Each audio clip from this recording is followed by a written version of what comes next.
I've got a bit of a soft spot for these. Have you ever driven one? No, I have. Oh, really? I reckon you probably changed your mind after you drove it. Probably for the best, because I would just collapse to the ground in a pool of my own enjoyment. And I know you're going to say something like, oh, if you're going to spend that much money, you might as well buy a race car. I've got a rant coming here. I'm going to make this as quick as I possibly can. Okay, part 2, which obviously means there's a part 1, and we highly recommend you go and watch part 1 as well as part 1 and 2 of the worst cars from each manufacturer. Oh, bloody good watches. They are. They are. Not that sort of watch, but just a normal good watch. Yeah. And obviously, we've got rules that we tend to break and make up as we go along. Yeah. It's how we roll. Yeah. Now, to kick things off, we're going to talk about Kia. Yes. So the first honourable mention is the Picanto GT. That's a good little nugget. I feel like this is the car that, Japan has always been so fantastic at making this style of car. Yeah. Then Kia comes along, copies them, and then betters the recipe. Yeah, they nailed it. This is massively underrated, especially the GT with a manual. Yeah. This is a really fun little car. You want a fun city car? This is the one. This is it. It's not the winner though. No, this is the car that we think is responsible for Kia changing their entire image. Yeah, and it's a standout as well. Absolutely. Yeah. Stinger GT. What a car. Really, any Stinger with the 6-cylinder. Yeah. Now, interestingly with this car, we reviewed this. This is actually one of our biggest ever videos. But what's weird is that there are still people in the comments going, Kia is shit. No, they're not.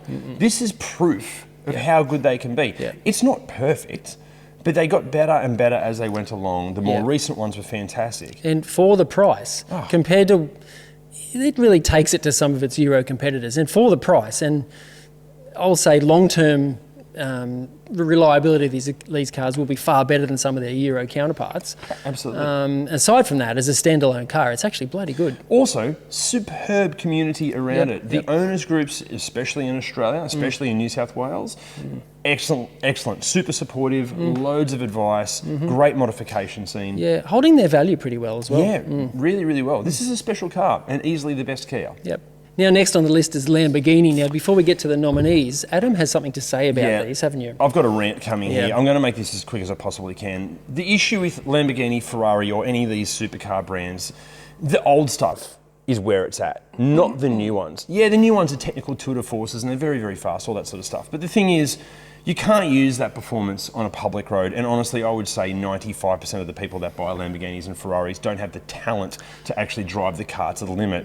So therefore, you've got to take it to a track. If you're going to take it to a track, go and actually buy an actual racing car, right? So therefore, the reason that people buy these is for the image and the kind of, look at me and look how much money I've got or how much debt I can handle. But the problem with that is, anyone can just walk into a Lamborghini dealership and throw a whole bunch of money at someone and get the latest, greatest car. But the problem there is that there's old ones that exist. Now, the reason that the old ones are cooler is because it shows commitment and it shows a real loyalty to the brand, that you've actually done some research. And it can be really hard to find the right old Ferraris and Lamborghinis. So therefore, they're inherently a cooler vehicle. Plus, you can get finance on the new ones. Sometimes you can't get finance on the old ones. So you sort of have to have the actual liquid cash to buy the car. So if you want to show off and flaunt how wealthy you are and just show that you're a fan of the brand, you've got to go with one of the old ones, which is why we have old ones as our winners and nominees and winners. Exactly. Now, our first nominee is the Gallardo. I think Gallardo? I think it's Gallardo. Now, fun fact, Sam, who is let's face it, he's the brains behind the ReDriven outfit. Yeah, he's the man behind the camera. Yeah, he freaking loves these, and when he makes his millions, he's going to buy one. He likes a very specific one, and I think we agree that if you're going to buy a Gallardo, this is the one it has to be. It has to be a first gen, so pre-facelift. Has to be completely standard. It has to have a manual transmission, and it has to be in silver or white or grey. It can't be black. It can't be any colour that suggests that you need therapy due to some massive self-esteem issues. That is a very cool Lamborghini, and definitely a worthy honourable mention. But the winner here wasn't actually that hard to pick, really. This is an amazing car. Okay, I've actually been practicing. It's the Murcielago, the LP674 SV in manual. There's only 6. They only made 6 of these. Some people say Murcielago, by the way. But in my opinion, it has to be white.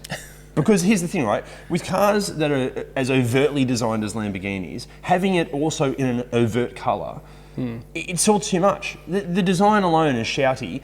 Put it in a really understated colour, and that makes it cool. Are you saying there's only 6 white ones made? No, there's only 6 ever. So the Murcielago in LP670-4 SV manual, there were only 6 made, and only 1 is white. So even though this list is supposed to be cars that we can all obtain, How many of those are on our local cars for sale? none. None. But that is okay. The reason it's the best Lamborghini is because it's the last true Lamborghini. Yeah. It's all of the horsepowers, all the performance, manual only. It's the beautiful balance between Audi having the little mitts all over it, so it's far more reliable than the old ones, but it's still traditional Italian Proper Lambo. Lamborghini. Yeah. That is the best Lamborghini of all time. Okay, next up is Land Rover / Range Rover. Our honourable mention goes to basically just classic Range Rover, specifically resto mod ones. Yeah, the old girls that have been done up, make them good. Yep. The reason being, this made Range Rover. These classic things, like the Queen drove one. They're an absolutely beautiful design. They kind of set the scene for, I suppose, luxury SUVs. Yeah.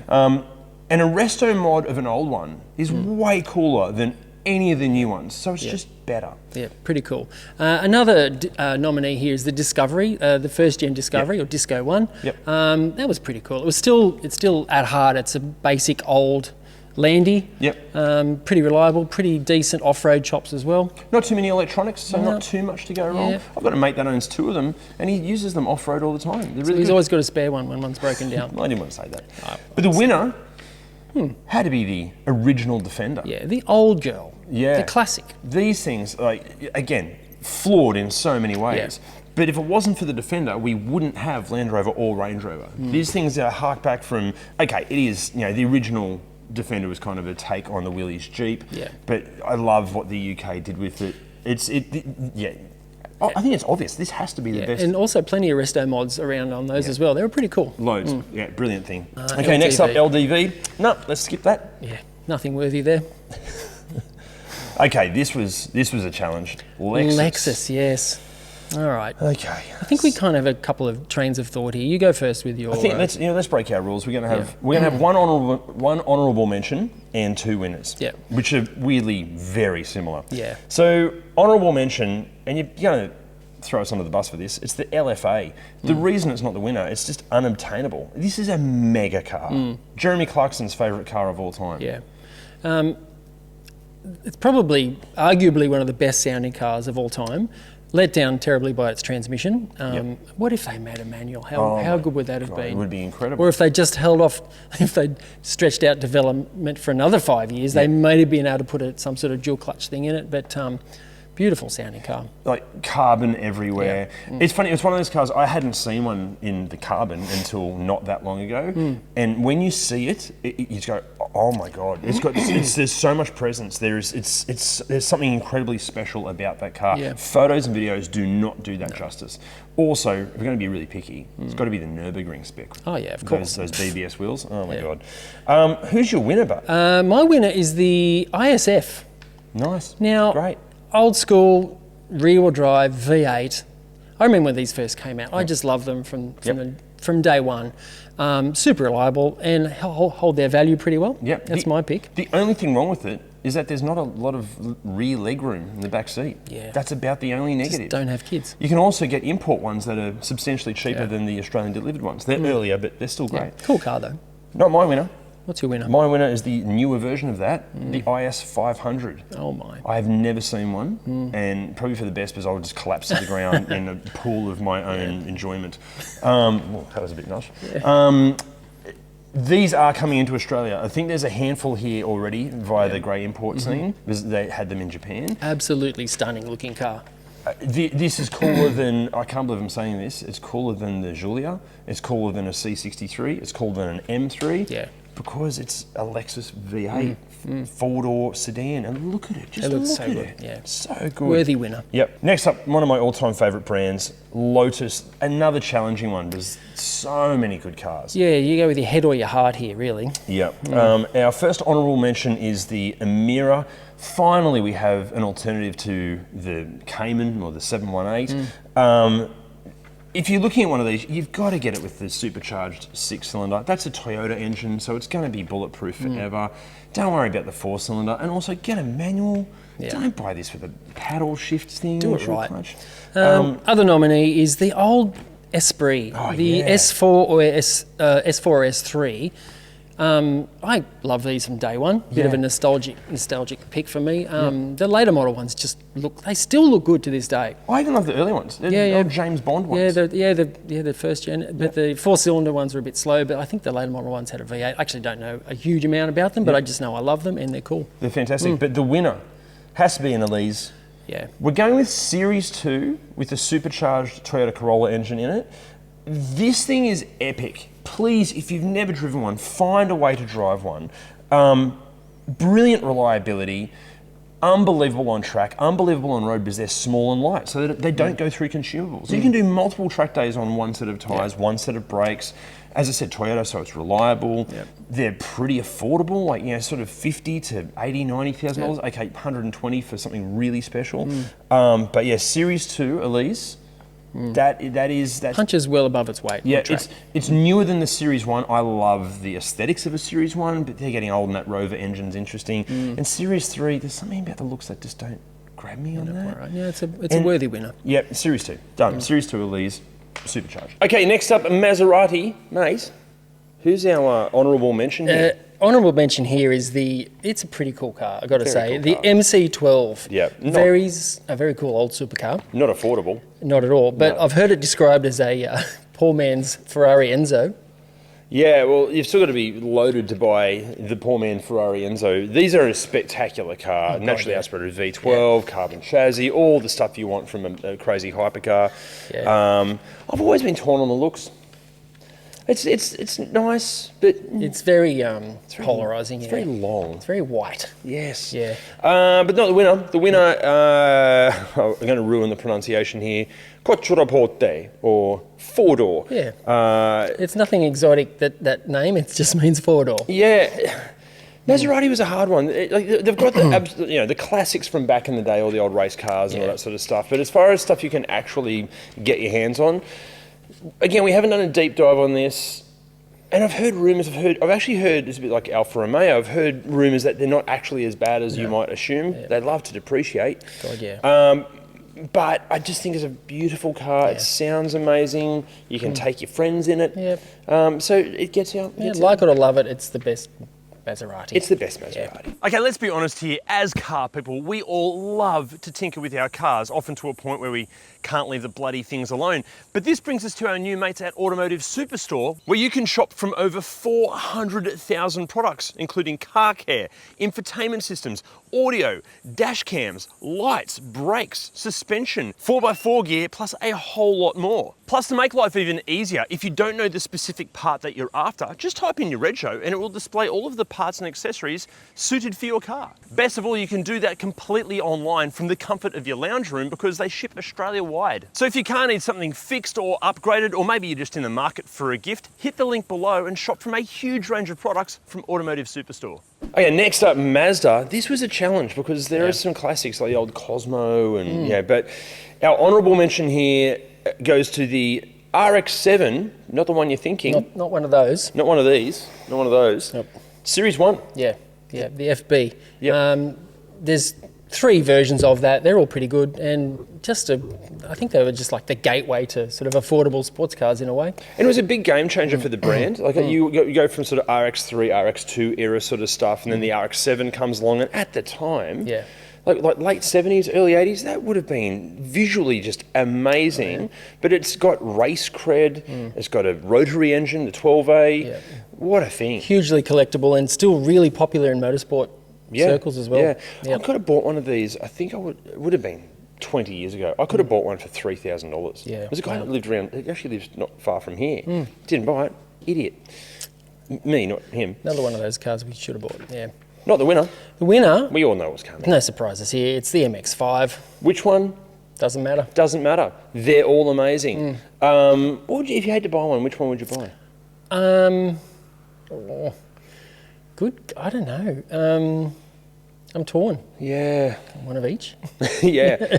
I think I'd go an NC. The NC we shot not that long ago, Chris's car, that was incredible. They're so great. But then Cam's ND. Yeah, Cam's doing I'd some work probably there. go ND, to be honest. Yeah. Like they're pretty special. Yeah, I What was miss the my- latest generation has like an upgraded LSD? I probably should know, but I think there's a little bit more to Yeah, it.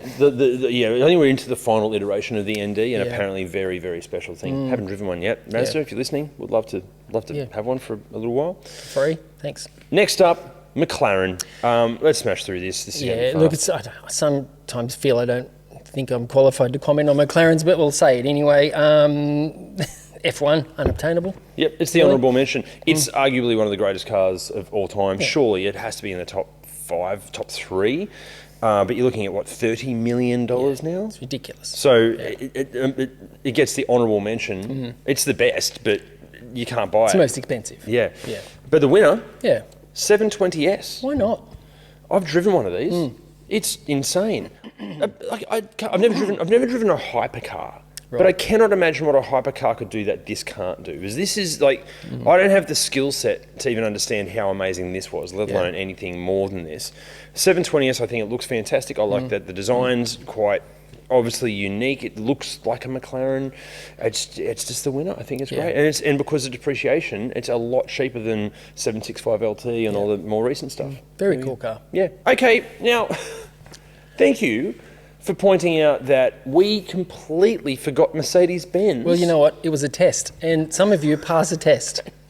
Yeah, sure, it was a test. Yeah. That was what it was. It was a test. We didn't forget it. We were just making sure you're watching. Yeah, that's right. It wasn't 11:30 at night, and we'd both worked full days that day, and our brains had completely frazzled by the time we forgot to made sure we didn't do Mercedes-Benz so you could pick up on it. Yeah. So Not at all. Mercedes-Benz, we're going to do worst and best. Very quickly. Very quickly.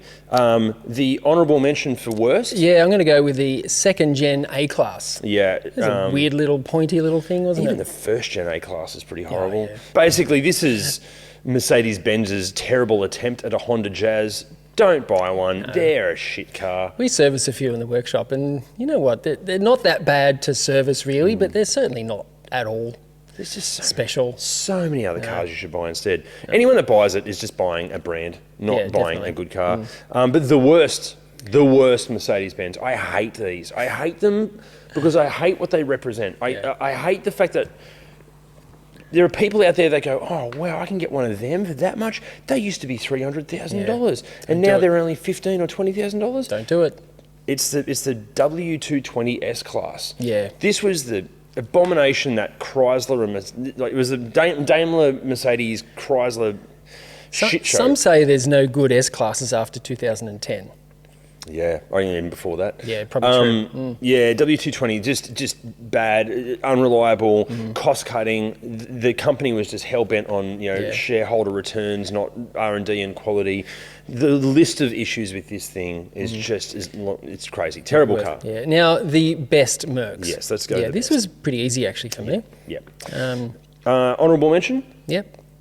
is the S-Class for the W116. Yeah. Like, there's got to be some resto mods hiding out there somewhere. This is Mercedes-Benz at, I reckon, their peak. Yeah. Over-engineered, Yep.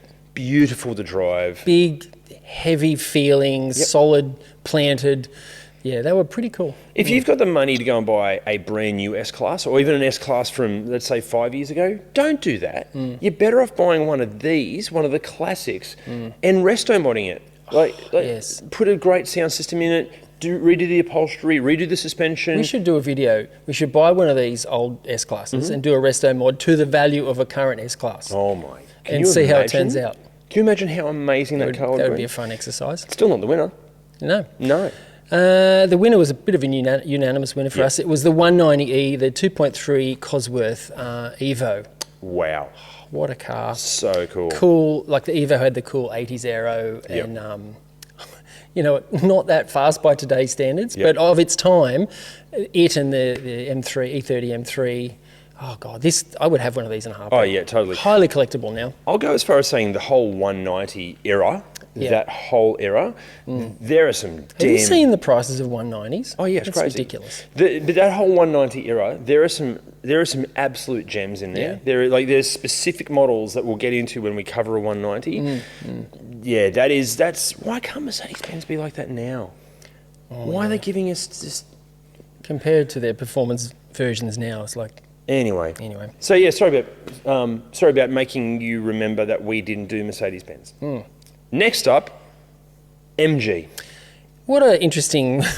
There's two MGs. Yeah, there's two MGs here. There's two MGs in terms of history and in terms of the two cars we have. They both qualify. The nominee here is the MG4. Yep. It is what a cheap EV should be. Yep. Exactly that, cheap. Yep. They're actually pretty well made. Yeah, they're all right. Yeah, I drove one not that long ago and I was like, this is actually bolted together pretty well. Yeah, not a bad thing. And because they're cheap to buy, you have low expectations, so you're surprised by how good they are. And because they're cheap to buy, the depreciation on them isn't that bad. Yep. Not a bad thing.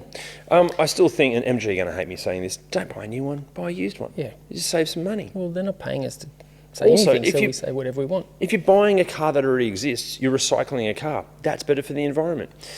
Not the winner. The winner, I've got a bit of a soft spot for these. Have you ever driven one? No, I have. Oh, really? I reckon you probably changed your mind after you drove it.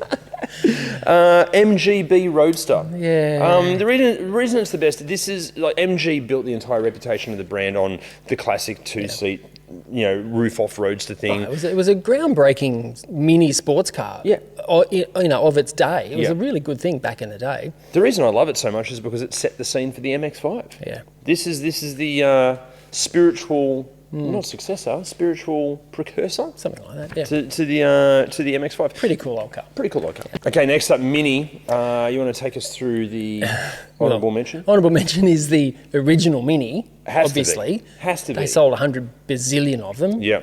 Really cool old car, but the winner. We're not specifically not the Cooper S. We're talking about the original bog stock. One fuel cap. Yep. Entry level. Yep. Genius design. Yep. If you don't know a lot about the original Mini, 60s Minis, go and have a look into how this is an engineering marvel, an absolute design masterpiece, which is probably why our winner is the 1960s Cooper S. It has two fuel caps. Yes, and is faster, does handle better. This is the greatest. It's slightly cooler, yeah. Obviously, the winner had to be a pre-BMW Mini because they are the iconic Minis. But you know something? When I was going through this list and Mini came up here, I did not even for a second even visualise or think of a new Mini. No. Not even one of them popped into my head. No. I straight away went to the old girl. Absolutely. How funny. And those Cooper S's, rally heritage, racing heritage. We all love those videos at Goodwood where it's some like Mustang or some giant American V8 and there's a Mini just buzzing around it like a mosquito, not letting it go. Just fantastic. Watching him like trail break into corners. So good. Yep. Okay, next up, Mitsubishi. Are you ready for us to break even more of our own rules? Yeah, let's do it. Here we go. The honourable mention or the runner-up or the nominee, whatever you want to call it, is the Peugeot. Which one? Any of them. All of them. The Mini, the EO, the Evo. Is it EO or IO? I'm not sure. Cute little one. The Evo, yeah. Honestly, we're gonna cut it at the Peugeot Sport. They're still great. Challenger and Peugeot Sport, awesome. Yeah. But really, any Peugeot, 3-door, 5-door, any of them, they're all fantastic. For their particular category and particular price, massively underrated. I remembered something with Peugeot. When you talk to, I talk to my four-wheel drive mates, and they're either, I'm Nissan or I'm Jeep or I'm Toyota, but you bring up Mitsubishi and they all go, pretty good. Pretty good. Yeah. It's like, just massively respected. Yeah, Peugeots are fantastic. If you're looking at buying a Prado or an Everest or an MUX or something like that, Peugeot. Check out Peugeots. Jim. But the winner. Who's the winner? Again, it's any in the family. It's the Evo. Any Evo. Yeah. Matter. My pick is the Evo 8. Yeah, you love an 8. Do you like the MR? Yeah. Evo 8 MR? Yeah. And also the Evo 9 Wagon. I know you're a fan of those. Evo I love 9. them too. But Evo the winner here, really. Okay. Actually, before we go to that, Evo 10s I think are super underrated. They are. We should get one on. We should do a deep dive on an Evo 10. Anyway, the winner, if we had to pick, it's the Evo 6 Mackinnon. Surely that is the peak of Evo. It's right. It's in the halfway point between the 7, 8, 9, 10 and the 1, 2, 3, 4, 5. Because livery. Yeah, exactly. And that body kit and just all of it. So yeah, Evo Mackinnon, love them. Yeah, cool. Okay, your old windscreen wipers have started to squeak and squeal and they're performing terribly. Well, I guess it's time to replace them. Well, you tell me, which way's easier? Jumping on wipertech.com.au, selecting the year, make and model of your car, hitting order on the exact right blades for your car, and then relaxing. Or try to find where your nearest parts store is, head into the store and have zero idea where the wipers are located, decipher how to fit them and hope to God they're the right ones. Or you could always just remortgage your house and let your mechanic fit OEM replacements.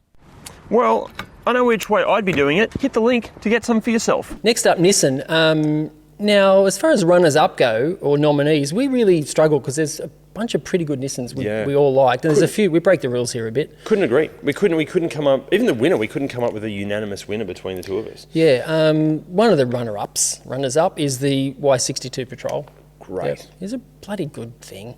Before we started ReDriven, I didn't have a lot of interest in Y62 Patrols, and now we've done the research on it and have lived with one. I have a couple of mates that own them. They are sensational. The Warrior, the engineering for that was, for the accessories was done in Australia by Premcar in Melbourne. Sensational bit of gear. Good thing. Brilliant. Definitely worth looking at. If you're looking at anything in that family, I reckon go and look at a Patrol. Yep. Your honourable mention is the S14 platform. Yeah, the Sylvia or 200SX, whatever you want to call it. I just feel that's a car that has really good motorsport heritage. Yep.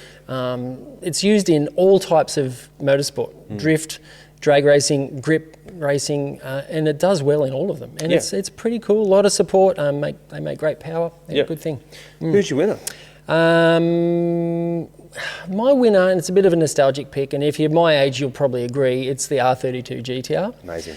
I just remember that when that hit the scene, and I remember we were all blown away by how good the Ford Sierra Cosworth was, and then this came along, the R32 GTR, and it just cleaned up everything. It was just an absolute beast. Yep. I fell in love with it then, and I still love them, to be honest. I think they're a bloody good thing. And my winner is in the same family. It's the R35 GTR. Yeah. It did the same thing, comes along, blows all the supercars out of the water. Yeah. You've got to remember, think back to when these came out, and it was sort of like, YouTube was really starting to get going. And these things were just destroying everything out there, but not just in a straight line, in handling. As we found in our full review video, they're bloody reliable. You get an import, you can buy them for $95,000 to $100,000. You can obviously spend $600,000-$700,000 if you want on something like a T-Spec or something, one of the more recent ones. But what a car! Really put Porsche on notice, didn't it, when it came out? It sure did. Watch out. Also, the thing that nobody gives this credit for is how fun these are to drive, even at normal speeds. You don't have to give it all of the beans to enjoy the driving experience. I've said this a few times. The R35 GTR is a racing car doing a terrible job at pretending to be a road car, and that's what makes it so hilarious all the time. Okay, Peugeot. The nominee or the runner-up or the honourable mention, the 306 GTI 6. Yeah. I know you're not the biggest Not a fan of the car, but if you have to pick a Peugeot. For me, this is right before things went south for the brand. I think there's not a lot of electronics in here. I feel like the plastics are actually designed to last more than 15 minutes. Yeah. The 6-speed in a car that size, 2-litre engine, great little hot hatch. Yeah. And speaking of quality of interior plastics, our winner is the 205 GTI. Now, of its time, it was a good car. One of my mates had one of these, and it was hilarious fun, lifting the back wheel around corners and things. Yep. They didn't really age that well, did they? No, the one we filmed, I'm hoping Cal can find the footage, because the whole dashboard, you could I've never felt anything rattle like that, and I've played maracas in bands a few times. It was like center console would just fall out of your hand, and it felt like if you just held onto anything like that, it would just crumble in your fingers. But it was still hilarious to drive. Yeah, a good car. There's a few resto mods of those as well. It's worth looking up as well. Pretty cool. Our winner is a good 205 GTI. Oh, now okay, this is challenging. Yeah, Porsche. There's a lot of good Porsches around. Don't know if you know that. There are far more good ones than bad ones. We've got a couple of nominees, haven't we? Do you want to you do yours first? Or do you want me to do mine first? Okay, you go first. Okay, I'm going to go first. Okay, my honourable mention goes to the GT4. I don't care if it's a 718 or the first GT4. They're fantastic. I agree. That's when Porsche went, that Adam Morris guy. let's make him his perfect Porsche, and we'll make sure he can't afford it yet. Yeah. And that's what they've done.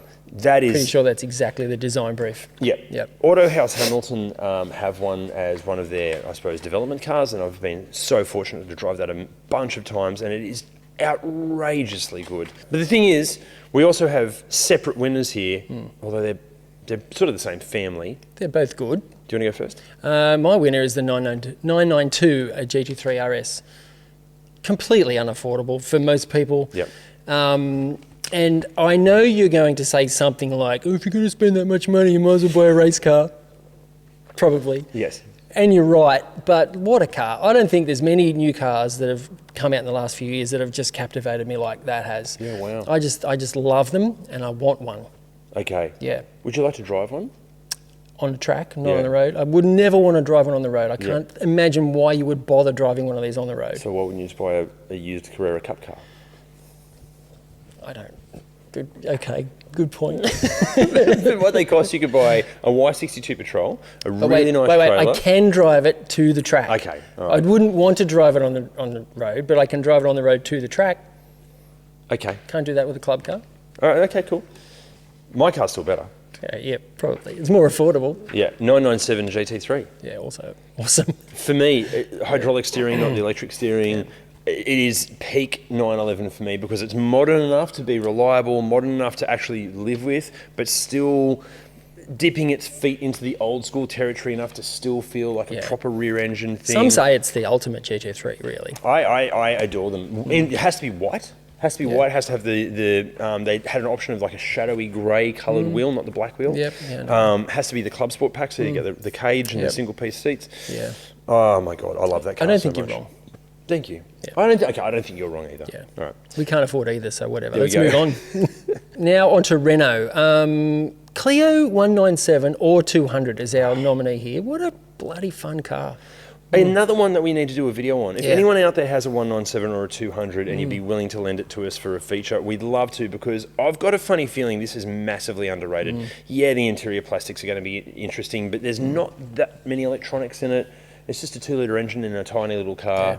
Great fun. Really keen to see how they're aging. But aside from reliability, brilliant. I think because they're car. special, I think the owners probably treat them better than most Renault You'd like owners. to think so. Yeah, you'd like to. Which is exactly the same as our winner. Oh, yeah, this is not a bad car. This is a good thing. Megane RS 275 Trophy R from 2019. Yeah, very cool. Special car. If you can't afford a GT3 or a GT3 RS, this is about as close as you can get in a front-wheel drive affordable package. And it's a Renault. Yeah. Holding its value really well. Yeah.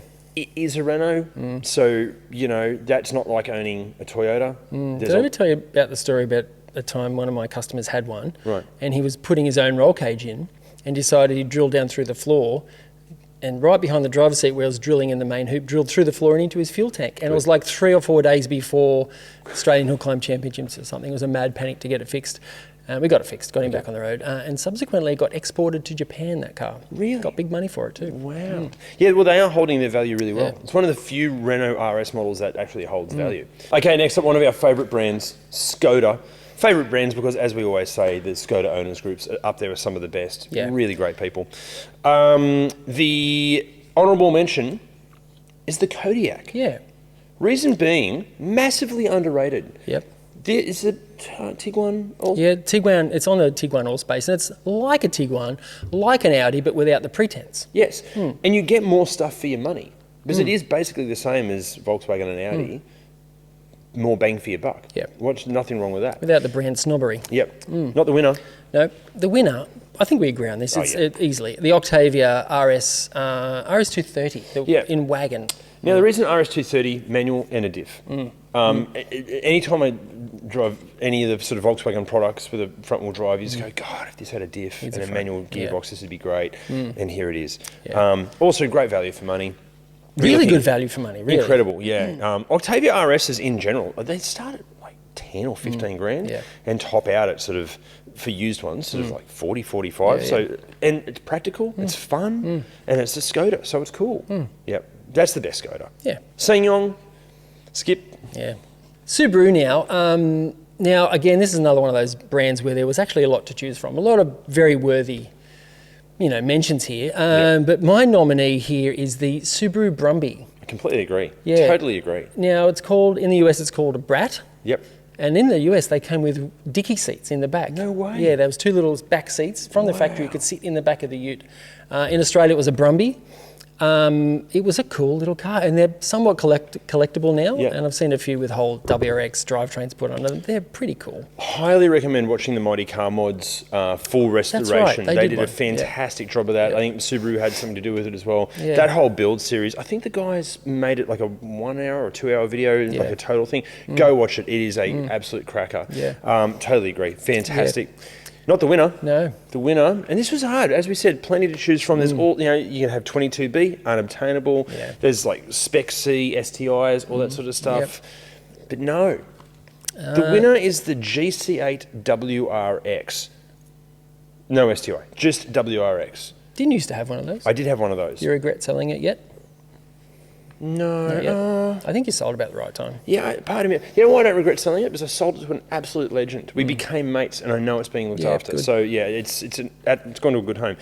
The reason being, this car changed car culture. Yeah. We're of the age where we remember pre-GC8 and post-GC8. Well, let's just go back a little bit, because when the Legacy or the Liberty, the RS Liberty came out before that, that was groundbreaking in terms of how fast it was, how cool it was. That was the movie preview to the WRX. And then the WRX, and it shed all its weight, and it was smaller and more affordable, and the GC8 came out. What a car. Please go back and look at the history on this thing, because this was the car that was outrunning police highway patrol cars. Because before the GC8, you were a V8 guy, you're a Commodore or a Falcon guy, or you maybe were interested in Japanese and European stuff, but not really. Yeah. That was not even a scene. The GC8 comes along, and all of a sudden, everyone in my age group going, what is this thing? Yeah. Like outrunning, like doing ram raids through Sydney and Melbourne, but then also rally. Colin McRae and that rally heritage, winning rally championships. Yeah. So I remember seeing 4-cylinder turbo car, Japanese car culture, just coming alive because of this car. Yeah, this is easily the best Subaru of all time. Doesn't have to be the STI, just standard GC8 WRX. Okay, Suzuki. God, what an underrated brand these guys are. Yeah, a lot of cool cars in their great collection. Yeah. Simple and just good. Bloody good. I was torn on which one would win here, because I love both of these. Yeah, I'm the same. I think it was pretty clear in the end, though. Yeah. The honourable mention goes to Swift Sport. Doesn't matter which one. Doesn't really matter. No. A bit like MX-5. We've got an up and coming video on that. You should watch it. It's pretty good. Yeah, I think, you know what, I think because we've done the more recent Swift Sport, I think this is the first time ReDriven has actually done a full catalogue of car. Yep. We've done all the generations when we get the Swift Sport done. Yep. Cracking car. But the winner. Yep. Jimny. Yeah. A lot of you are going to hate that, but no, it has to be the Jimny. Again, you've got the current one, which is still, like, in terms of not depreciating on the used market, this is still the winner. Yeah. And it comes on the back of the old Suzuki Sierras as well, and they were really capable off-road, and they were cheap, and everybody loved them, and they went away, and now when the Jimny came back, it just blew up. Yeah. Super popular. It's again one of those cars that just driving a Jimny, even like in Sydney or Newcastle, it's just fun. Like, there's a bunch of things that aren't great about it, but it's kind of what makes it so enjoyable. Like it's not a GT car. No. It's not for high-speed jaunts up the expressway. That is not the car for that. It can be terrifying when you're going across the Mooney and there's a bit of side wind. Not the car for that, but take the old Pacific Highway. It might be fun. That would be fun. Yeah, it'd be cool. Jimny the clear winner. Yeah. Which generation? If you had to pick a generation, would you go old school? No, I'd go the current one. Go the current one. Yeah. Would you go the 3-door or the 5-door? Short wheelbase. Yeah. Yep. I wanted to love the XL. Yeah. But it just visually it needs modifications. Whereas the 3-door it can look good. Just looks good. Yeah. Actually, we should tell the people to go and watch our video on that. Yeah. Great video. Great car. Great. Okay, here we go. Tesla. This was a bit hard for me, to be honest. I just realised something. We haven't done Rolls Royce. Let's not do Rolls Royce. Skip it. I'm going to make it really quick. Worst one, Cullinan. Easily, like, why? No, ugly, just no. Best one, Phantom. Easily. Why would you buy a Cullinan when for similar money you can buy a Phantom. I don't know. Why would you? Cool. No more Rolls Royce. Moving on. Tesla. Okay. Honourable mention here. Model S P100D. Yeah. For the same reasons of R35 GTR. Yeah. Groundbreaking car. This was the one that turned the internet onto EVs. This, I think, is the one car that made so many people go, all right, this EV thing, all right, yeah, might take off. Yeah, yeah. In fact, it does crazy quarter-mile times and blows every supercar out of the water in a straight line. Yeah, no one really believed it, did they? No, but yeah, that's the honourable mention.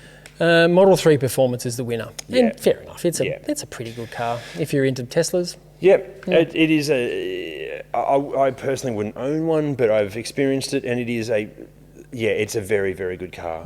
I wouldn't want to think about the depreciation, but it's for Tesla, it's good. It's the winner. Yep. God, this was hard. Okay, Toyota. Toyota was hard. A lot of good stuff in the Toyota stable.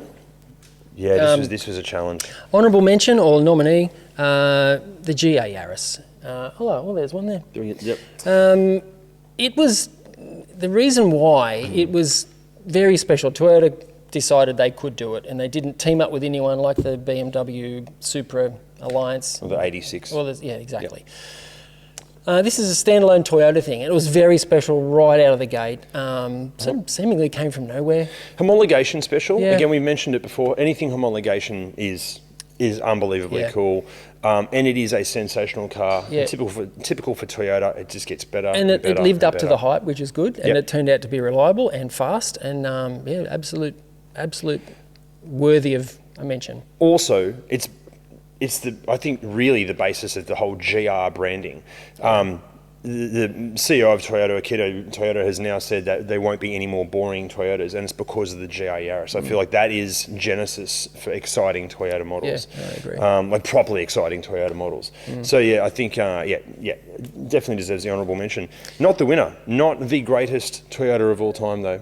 No one's going to be surprised by this. No. You go. Land Cruiser. Which one? For me?